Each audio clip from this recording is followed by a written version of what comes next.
আউযু বিল্লাহি মিনাশ শাইতানির রাজিম বিসমিল্লাহির রহমানির রহিম। সুপ্রিয় উচ্চ মাধ্যমিক শ্রেণীর শিক্ষার্থীবৃন্দ, মহান রব্বুল আলামিনের দরবারে লাখো কোটি শুকরিয়া জ্ঞাপন করে আজকের অর্থনীতি বিষয় অনলাইন ক্লাস শুরু করছি। উপস্থাপনায় রয়েছি আমি মোহাম্মদ হাজ্জাজ মুন্সি, প্রভাষক অর্থনীতি বিভাগ, পাংশা সরকারি কলেজ, পাংশা রাজবাড়ী।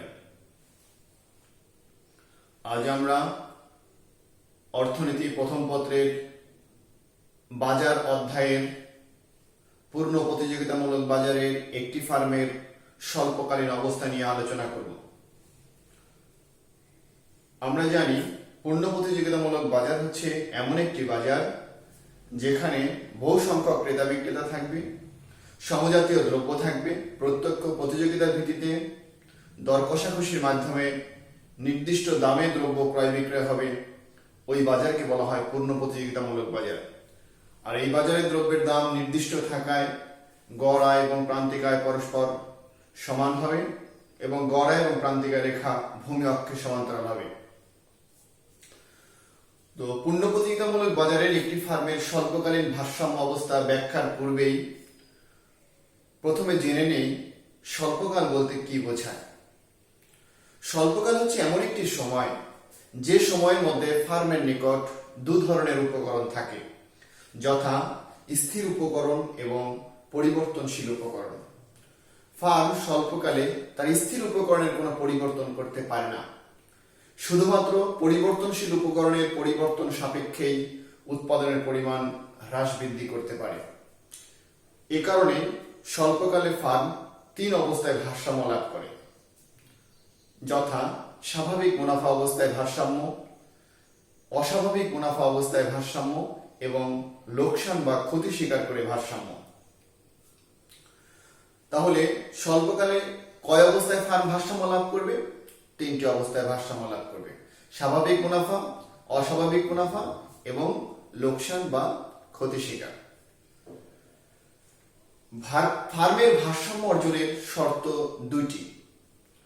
প্রথম শর্তকে বলা হয় প্রয়োজনীয় শর্ত, যেখানে বলা হচ্ছে প্রান্তিক আয় এবং প্রান্তিক ব্যয় এই দুটো পরস্পর সমান হবে। আবার দ্বিতীয় শর্তকে বলা হচ্ছে পর্যাপ্ত শর্ত বা অতিরিক্ত শর্ত। সেখানে বলা হচ্ছে যে এমসি রেখা অর্থাৎ প্রান্তিক ব্যয় রেখা প্রান্তিক আয় রেখাকে নিজ দিক থেকে সেট করবে। যে স্তরে এই দুটি শর্ত পালিত হবে সেখানে ফার্ম ভারসাম্য লাভ করবে। ফার্মের ভারসাম্য অর্জনের শর্ত দুটির দিক আমরা আবার একটু লক্ষ্য করছি। প্রথম শর্তকে বলা হচ্ছে প্রয়োজনীয় শর্ত, এমসি এমআর পরস্পর সমান। দ্বিতীয় শর্তকে বলা হচ্ছে পর্যাপ্ত শর্ত বা অতিরিক্ত শর্ত। সেখানে বলা হচ্ছে এমসি রেখা এমআর রেখাকে নিচের দিক থেকে সেট করবে। তো এই দুইটি শর্ত পূরণ হলেই কেবলমাত্র ভারসাম্য প্রতিষ্ঠিত হবে। একটি ফার্মের ভারসাম্য অর্জনের জন্য প্রয়োজনীয় শর্তই যথেষ্ট নয়, একই সাথে পর্যাপ্ত শর্ত পূরণ হতে হবে। তাহলে আমরা একটু দেখে নেব যে একটি ফার্ম স্বল্পকালে যে তিন অবস্থায় ভারসাম্য লাভ করে তার প্রথম হচ্ছে স্বাভাবিক মুনাফা। স্বাভাবিক মুনাফা বলতে কি বোঝায়? বলা হচ্ছে যে ন্যূনতম পারিশ্রমিক না পেলে উদ্যোক্তাকে আর উৎপাদন ক্ষেত্রে নিয়োজিত রাখা সম্ভব নয়, ওই পরিমাণ মুনাফাকে বলা হয় স্বাভাবিক মুনাফা। এই স্বাভাবিক মুনাফায় ফার্মের আয় এবং ব্যয় পরস্পর সমান হয়। পি সমান এসি অর্থাৎ দাম এবং গড় খরচ এই দুটি পরস্পর সমান হলে একটি ফার্ম স্বাভাবিক মুনাফা অর্জন করে। বিষয়টি আমরা একটি লেখ চিত্রের মাধ্যমে উপস্থাপন করব। লম্ব অক্ষ, ভূমি অক্ষ। ওএক্স অক্ষে উৎপাদন ও ওয়াই অক্ষে আয়, ব্যয় ও দাম নির্দেশ করা হয়েছে। পি সমান এ আর সমান এম আর পূর্ণ প্রতিযোগিতামূলক বাজারের গড় আয় ও প্রান্তিক আয় রেখা। আমরা ইতিপূর্বে বলেছি যে পূর্ণ প্রতিযোগিতামূলক বাজারের গড় আয় এবং প্রান্তিক আয় রেখা ভূমি অক্ষের সমান্তরাল হয়, কেননা এই বাজারে দ্রব্যের দামটা নির্দিষ্ট থাকে। ভারসাম্যের শর্ত অনুযায়ী এমসি রেখা এমআর রেখাকে নিজ দিক থেকে যে বিন্দুতে ছেদ করবে সেটা ভারসাম্য বিন্দু। এখানে ভারসাম্য বিন্দু হচ্ছে ই। ই বিন্দু অনুযায়ী ফার্ম ও কি পরিমাণ দ্রব্য উৎপাদন করবে। তাহলে ও কি পরিমাণ দ্রব্য উৎপাদনের জন্য ফার্মের গড় আয় হবে ই কিউ, বাজার দাম হবে ওপি। এক্ষেত্রে ফার্মের মোট আয় হবে T R is equal P into Q, OP into O Q is equal O Q E P. P আমরা ব্যয় দেখব। ব্যয় আনার জন্য এখানে এসি রেখা আনতে হবে। এসি রেখা যদি ভারসাম্য বিন্দু ই দিয়ে যায় তাহলে গড় খরচ দাঁড়ায় E Q.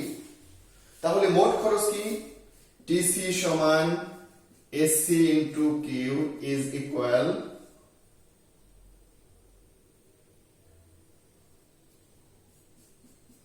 EQ into OQ is equal OQ EP। এখানে গড় খরচ হচ্ছে FQ আর উৎপাদনের পরিমাণ OQ। তাহলে OQ কে FEQ দ্বারা গুণ করলে আমরা মোট ব্যয় পেয়ে যাব OQEP। তাহলে মোট আয় ছিল OQEP এবং মোট ব্যয় হলো OQEP। তাহলে আমরা মুনাফা বের করব। Pi is equal TR minus TC O Q EP minus O Q EP is equal 0। এখানে আয় ব্যয় পরস্পর সমান, তাই মুনাফার পরিমাণ হচ্ছে 0। এটাই হচ্ছে স্বাভাবিক মুনাফা। চিত্রে লক্ষ্য করা যাচ্ছে যেখানে বাজার দাম হচ্ছে ওপি এবং গড় খরচ হচ্ছে ইকিউ। তাহলে ওপি এবং ইকিউ ইজ ইকুয়াল, অর্থাৎ বাজার দাম এবং গড় খরচ পরস্পর সমান। সমান হওয়ার কারণে এখানে ফার্ম স্বাভাবিক মুনাফা অর্জন করবে। এবার আমরা একটু অস্বাভাবিক মুনাফা নিয়ে আলোচনা করব।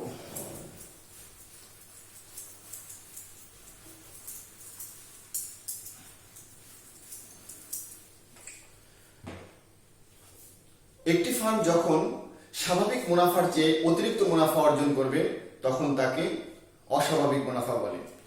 ফার্ম যখন তার মোট আয় অপেক্ষা মোট ব্যয় কম থাকে তখন ফার্ম অতিরিক্ত মুনাফা অর্জন করে, এটাই হচ্ছে অস্বাভাবিক মুনাফা। চিত্রে লম্ব অক্ষ, ভূমি অক্ষ, ভূমি অক্ষে উৎপাদন,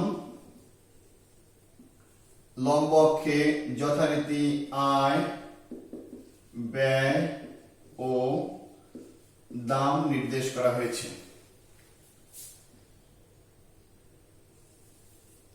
পি সমান এআর সমান এম আর পূর্ণ প্রতিযোগিতামূলক বাজারের গড় আয় এবং প্রান্তিক আয় রেখা। এমসি রেখা এমআর রেখাকে ই বিন্দুতে নিচ দিয়ে ছেদ করেছে, অতএব ই হচ্ছে ভারসাম্য বিন্দু।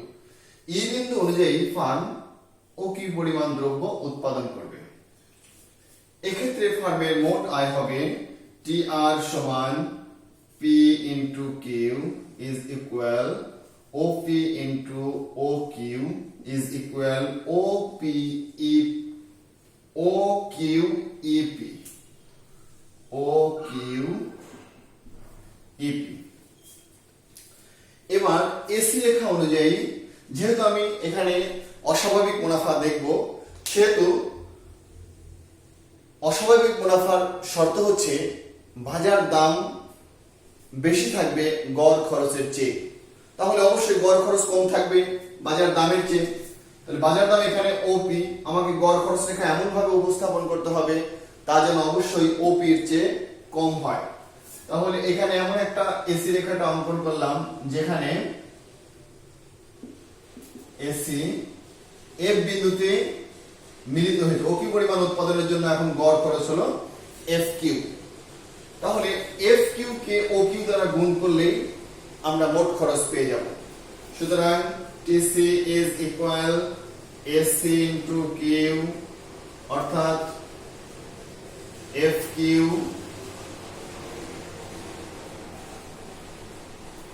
গুণন O Q is equal O Q F P, O Q F P 0।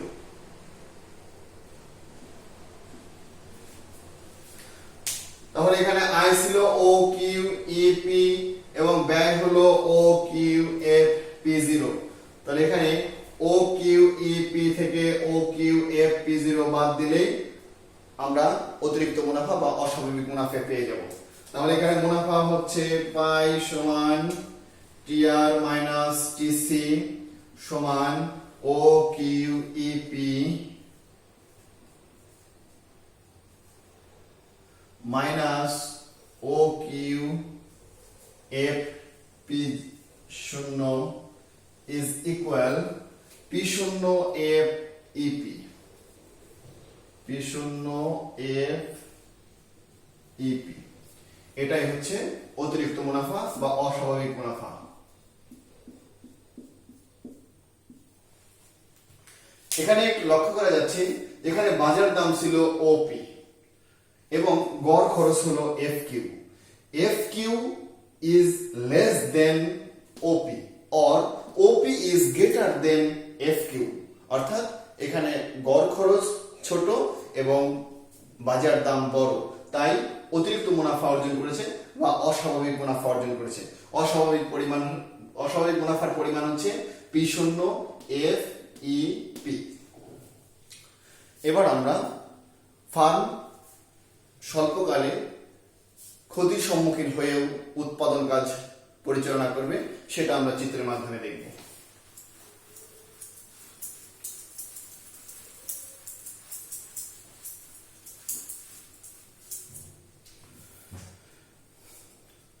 একটি ফার্ম যখন তার মোট আয় অপেক্ষা মোট ব্যয় বেশি হবে তখন ফার্ম ক্ষতির সম্মুখীন হবে। উল্লেখ্য, স্বল্পকালে ফার্ম মাঝে মাঝে ক্ষতি স্বীকার করে উৎপাদন কাজ চালিয়ে যায়, কেননা স্বল্পকালে ফার্মের নিকট দু ধরনের খরচ থাকে, যথা স্থির খরচ এবং পরিবর্তনশীল খরচ। উৎপাদনকারী ফার্ম তার স্থির খরচের কোনো পরিবর্তন করতে পারে না। সুতরাং উৎপাদন চালিয়ে যদি পরিবর্তনশীল খরচের সম্পূর্ণ অংশ উঠিয়েও স্থির খরচের কিছু অংশ উঠানো যায়, এমত অবস্থায় ফার্ম ক্ষতির স্বীকার করে উৎপাদন কাজ চালিয়ে যাবে। এক্ষেত্রে ফার্মের মুনাফা বা লাভ হবে না ঠিকই, তবে ক্ষতির পরিমাণ পূর্বের চেয়ে কম হবে। সুতরাং একটি ফার্ম স্বল্পকালে ক্ষতি স্বীকার করেও উৎপাদন কাজ চালিয়ে যাবে। ক্ষতি কখন হবে? যখন ফার্মের মোট আয় কম হবে এবং মোট ব্যয় বেশি হবে। বাজার দাম যখন কম থাকবে গড় খরচের চেয়ে। আবার শুনি, বাজার দাম যখন কম থাকবে গড় খরচের চেয়ে, অর্থাৎ পি লেস দেন এসি, এই অবস্থায় ফার্ম ক্ষতির সম্মুখীন হবে। আর পি গ্রেটার দেন এভিসি, এই অবস্থায় ফার্ম ক্ষতি স্বীকার করে উৎপাদন কাজ চালিয়ে যাবে। পি ইজ ইকুয়াল এভিসি, এই অবস্থায় ফার্ম উৎপাদন বন্ধ করে দেবে। যতক্ষণ পর্যন্ত বাজার দাম বেশি থাকবে গড় পরিবর্তনশীল খরচ অপেক্ষা, ততক্ষণ পর্যন্ত ফার্ম ক্ষতি স্বীকার করে উৎপাদন কাজ চালিয়ে যাবে। কারণ পি গ্রেটার দেন এভিসি, এই অবস্থায় ফার্ম পরিবর্তনশীল খরচের সম্পূর্ণ অংশ উঠিয়েও স্থির খরচের কিছু অংশ উঠাতে সক্ষম হয়। কিন্তু পি ইজ ইকুয়াল এভিসি, এই অবস্থায় ফার্ম শুধুমাত্র পরিবর্তনশীল খরচে উঠাতে সক্ষম হয়। এক্ষেত্রে ফার্মের স্থির খরচের কোনো অংশ উঠে আসে না। এমত অবস্থায় ফার্ম উৎপাদন বন্ধ করার সিদ্ধান্ত নেয়। যে বিন্দুতে পি ইজ ইকুয়াল এভিসি এই শর্তটি পালিত হবে, সেই বিন্দুকে বলা হয় উৎপাদন বন্ধের বিন্দু বা শাটডাউন পয়েন্ট। আমরা ক্ষতি স্বীকার করে উৎপাদন কাজ চালিয়ে যাবে ফার্ম, এর একটি চিত্র লক্ষ্য করব।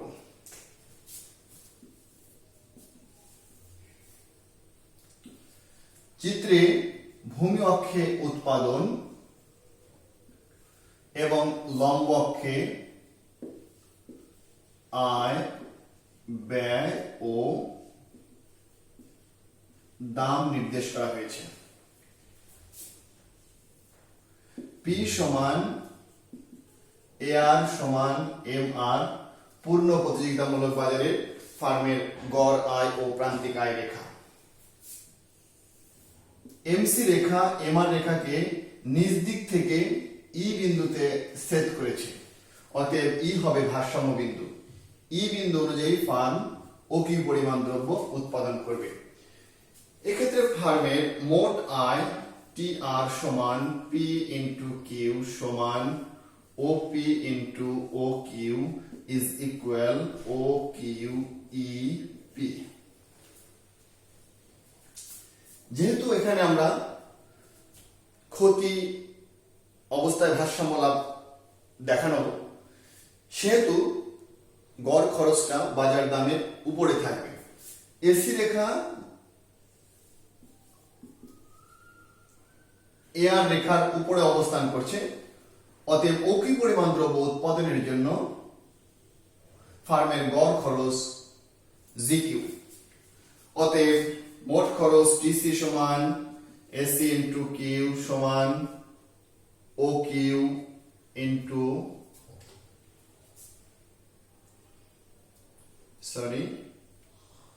জি কিউ গুণন ও কিউ সমান O Q G P one, O Q G P one. এখানে লক্ষ্য করা যাচ্ছে ফার্মের মোট আয় ছিল ও কিউ ই পি এবং মোট ব্যয় O Q G P one. এখানে আয় অপেক্ষা ব্যয় বেশি, তাহলে আয় থেকে যদি আমি ব্যয় বাদ দেই তাহলে মুনাফার পরিমাণ আসবে ঋণাত্মক। যেহেতু মুনাফা ঋণাত্মক, তাহলে এখানে আমরা বলতে পারি যে ফার্ম ক্ষতির সম্মুখীন হয়েছে। অতএব মুনাফা পাই সমান T R minus TC is equal O Q EP minus O Q GP one is equal minus PEGP1 PEGP1 এটাই ফার্মের ক্ষতি অবস্থা নির্দেশ করছে।